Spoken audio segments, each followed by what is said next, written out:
Alrighty guys, what is up? Right now we are getting into the business stuff. Today's video is all business, brand building, and super practical stuff. If you want to start your own online brand, you want to start a Shopify brand, this is what they send you when you make a few sales on Shopify, and it's really fun.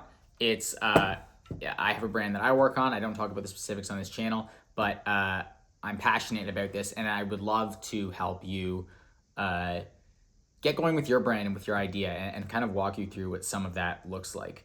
Now, the reason I don't talk about details around my brand is just people tend to copy a lot, even if they don't mean to. And if you give them an example, they'll end up just copying it, especially when they're earlier on in the game. So don't copy, guys. I know most of you watching this are hopefully legit, and you want to do your own thing because it's rewarding when you do your own thing, you explore your own creativity, and you put your own spin on things. That makes the end result even better.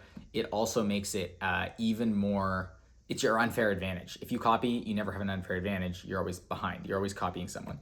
It's just shitty. So don't do that. Put your own spin on it. Mix the different ingredients together. Take something from over here, something from over here, mix them together, and make your own kick-ass brand where you get to sell shit online, make a ton of money, explore your creativity, and have cool physical products that you sell to people. It's a really cool friggin' thing to do, and a lot of people want to do it, but not many people know how to do it well. And I do believe this is a talent that I've developed over the last few years. I have plans to start more brands, so time will tell if I can repeat the process and do that again. But for now, my time is tied up. So this is a creative outlet where I want to help you start your brand, give you some sauce, so to speak, on how to do that. So guys, let's walk through this. I have an example that I want to talk about. I've written about this in my free brand guides that I'll drop down below, and kind of how you can get started bootstrapping your own Shopify brand. Let's jump into it right now. Okay guys, so where do you start? There's the drop shipping. People want to go find products from China, and they're like, oh, do I private label something? And it's like, you can do that. But I like to talk about a different approach, which is, I think, more fun and potentially higher leverage, and allows you to tap into the market in a better way. And so this is not about testing winning products from AliExpress. This is not about drop shipping or finding your supplier. This is about doing things a little more homegrown. And there's a secret kind of advantage to that. Well, I guess it's not really a secret, but there's an advantage to that, which is the ability to build a stronger emotional connection with your customers, charge more for your products, and create marketing and content that resonates with people. So the number one thing, and this is all stuff I've learned from other people, so I always recommend Ryan Moran's book, 12 Months to 1 Million. I always recommend, what do I always recommend? It's a mixed bag, but the Kill Crew guys, I'll link just their Twitters, but they've got a great course, a brand building course. It's like $700. I do recommend it. It's similar stuff, walks you through. But here I am promoting someone else's thing on my channel. But emotional connection is what both these people talk about with the person you're serving. So identifying an audience of people. You don't want to get hung up on winning products. That's a race to the bottom, and it's a trend that someone else can just copy if it's all in the product. We want to build a winning brand here, guys. And how we build a winning brand is by connecting to a customer, connecting to a person, serving a person, building the product where when the person finds your bracelet, they are just, oh my gosh, this is such a cool product. I want that.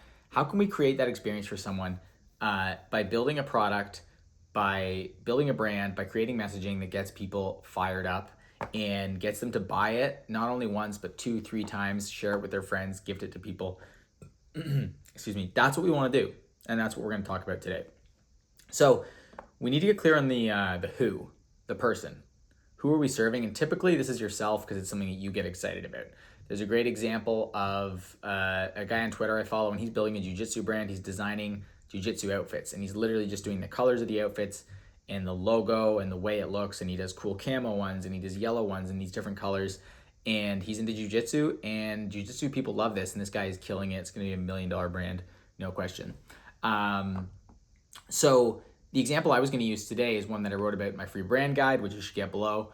But it's kind of stacking the who, the type of people the way you can kind of identify those people, and then the way you stack a product into that, and then how you kind of get that product, how you get your prototypes, how you get it launched, and the rest of it. Okay, so let's just use this example and work it from there. So I think you you identify the people first, and then you want to get more specific with in terms of how you speak to them, the messaging, and then the product stacks on top of that. So I think what I did in the brand guide, which you can check out, is kind of like I just did it by like podcasts you listen to, interests you have, and then product is like something cool that you can stack on top of that. So we want to kind of stack a few layers here.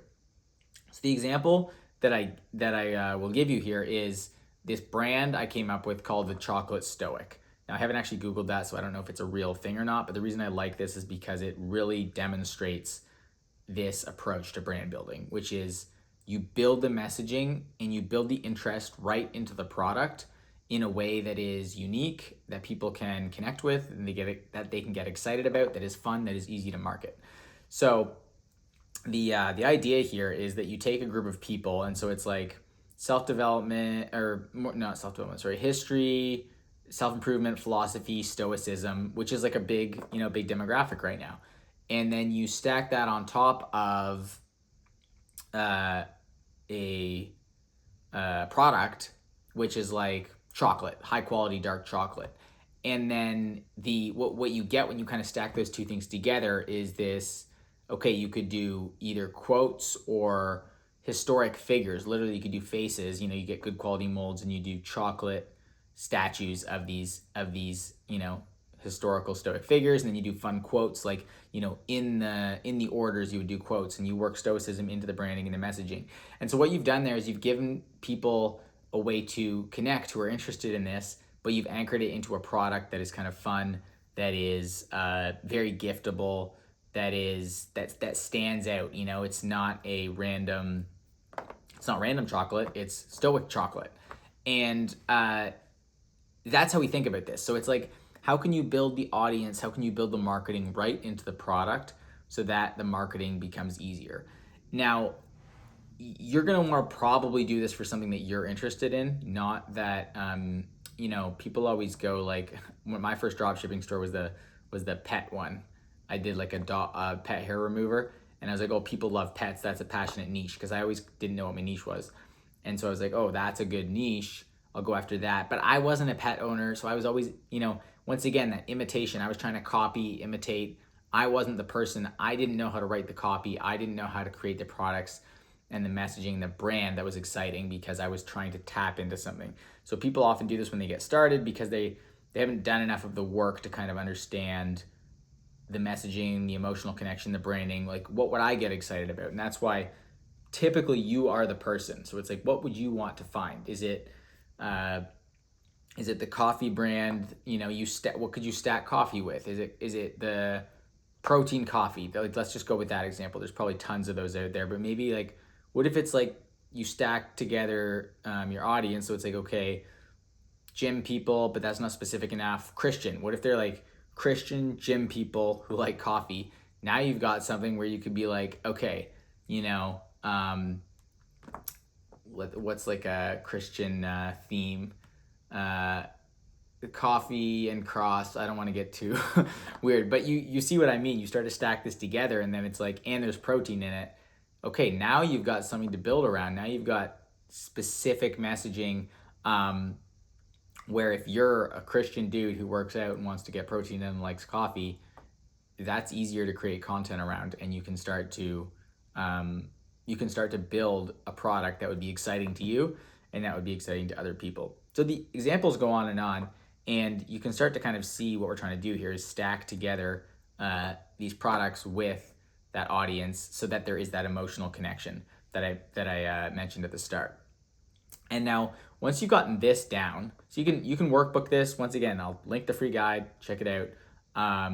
You can kind of workbook this. Maybe you've got a few ideas, but this is how you start mapping this stuff out. You can come up with some names, what the product might be. But from there, the other mistake people make, I think, is they start going online. They're like, oh, I need to go to a protein factory and get them to make me 1,000 units, and it's going to cost $10,000. It's like, no. Don't do that. How can you do this on the small? How can you do this on the cheap? Not cheap in terms of quality, but in terms of not investing a ton of money in it. Let's test this out. Let's see if we can make that product and go from there. So literally, maybe you try to source some of the highest quality instant coffee you can find, and you source fed grass fed whey, and you start mixing it up, and then maybe you do a powder, or maybe it's in like a carton. I don't know. You start workshopping how you can get some of these prototypes made and how you can get those first few units for you to try out. And to give to family and friends, that kind of stuff. So you just want to start kind of workshopping it that way. And then also document this on Instagram. Start the Instagram account as soon as you have the idea and you know that you kind of want to do it, and start sharing this content and start building a following of, like, even if it's 10, 20, 30 people, build that little incubator of people who are interested in what you're doing, because that's going to lay the groundwork for your first reviews, for your first 5 sales when you launch. So then you can get started with these people already interested in what you're doing. You can get your first feedback, your first reviews, and then you can parlay that content into paid ads when the time comes. That'll be another separate video. But this is kind of how I think this should be done, and can be done really successfully. Build that strong connection with your audience. Build that branding messaging right into it. Nobody wants boring. Nobody wants bland. It's to stand out, you really need to connect emotionally with people. So explore that for yourself. Make the emails fun. You can become a copywriter who's decent pretty easily. Get on some email lists. Get on my email list, which you will get on automatically if you get a free guide. But this is kind of how you want to think about this.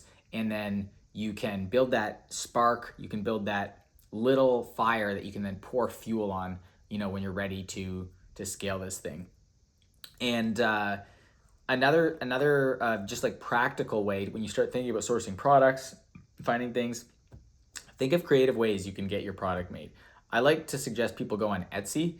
There's this great story of how Moise Ali from Native Deodorant was like $1 billion company. He got his first samples off Etsy from someone else who was making them, and he was like, "Hey, can I just get 100 of these and put my label on them?" And they said, "Sure." And that's super common. It's like, start small, do that. Maybe there's the person who can make the chocolate things for you on Etsy. Maybe you make them yourself, or maybe on Etsy it's I don't know. I'm trying to think of another product now. Probably not food if it's on Etsy, but it's like who knows? Picture frames, themed picture frames.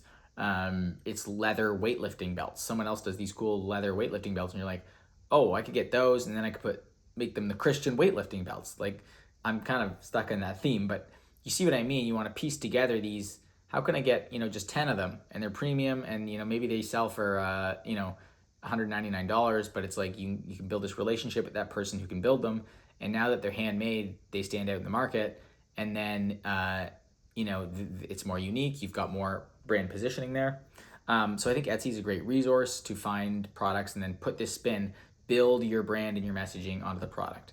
Another thing I think is really important is naming. You want names that are catchy, both for your brand, that kind of tell the story right from your brand name. People kind of know what it is. Like the chocolate stoic, it's like right away people are like, what? Chocolate plus stoicism? Like they just know right away.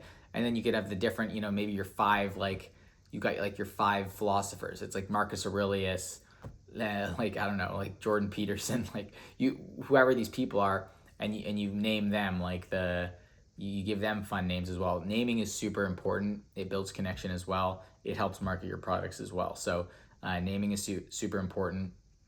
But that's kind of it to get started.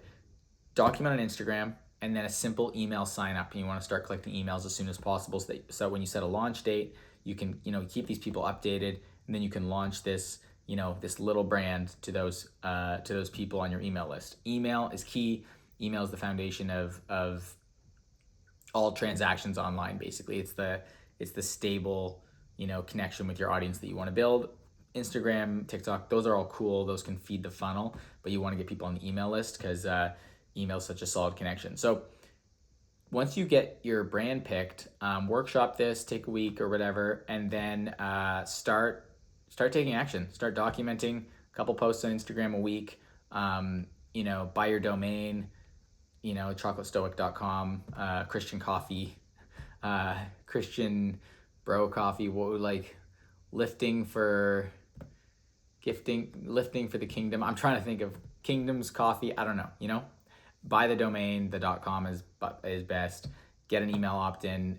You can do that, I think, right on Shopify. Shopify Klaviyo, they're pretty cheap when you start out, so just set that up now. Email opt-in, put that link in the bio of your Instagram, start documenting, and then just grind. You want to grind your way to a few hundred followers, to maybe 150, 100 people on the email list. Give yourself a 60 or 90-day window to document this, get those people on the list, and there's a good chance you launch and you sell 5-10 products, and you make $500,000 that first day. You find ways to then hustle your way to those next sales. Then maybe you start testing out some paid ads, which is another story. But that's kind of it, guys. I think this is such a fun thing to do. It's exciting. It's changed my life. There's when you can leverage your creativity in this world of brand building, that can be your unfair advantage, and that's what most people aren't doing. They're just copying.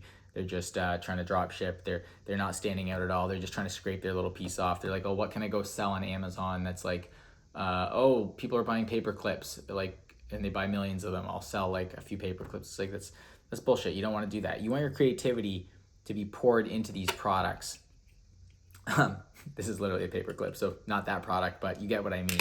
You want your creativity poured into this cool product. Even Shopify, look at this. I mean, they're not selling this, but this is a friggin' cool thing that they've like built in accomplishment. They've built in this award thing. It's like super friggin' cool. So it's like you want to build something super friggin' cool with your creativity that would excite you. People will buy that shit, and you don't compete on price, and you become you have your own little personal monopoly on what that thing is. So I think that's the video, guys. I'll link the things below. Drop your idea in the comments. Please drop a like or subscribe, whatever, if you want. If you like this stuff, and I'll see you next time.